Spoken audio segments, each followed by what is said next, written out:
You had quite a house show run with an incredible athlete, legendary couple of runs in with Bill Watts and the NWA, but then went to the WWF as the Red Rooster and Terry Taylor, the worst gimmick a lot of folks say of all time. What were your thoughts on that and working with him during that time frame?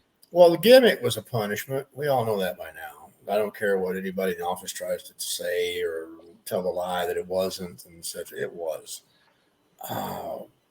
Terry Taylor was tremendous.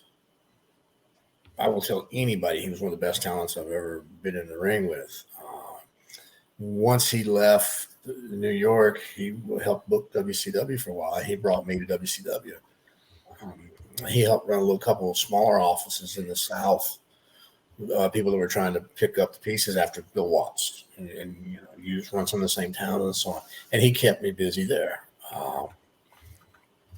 I've heard all the stories about stooging and that.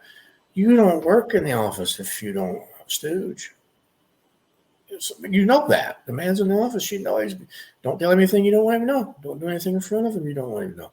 But in the ring, tremendous. Probably the most underrated guy I worked with that we know of, that people would know of, not necessarily somebody on the independent scene that really just never got a break or should have. But yeah.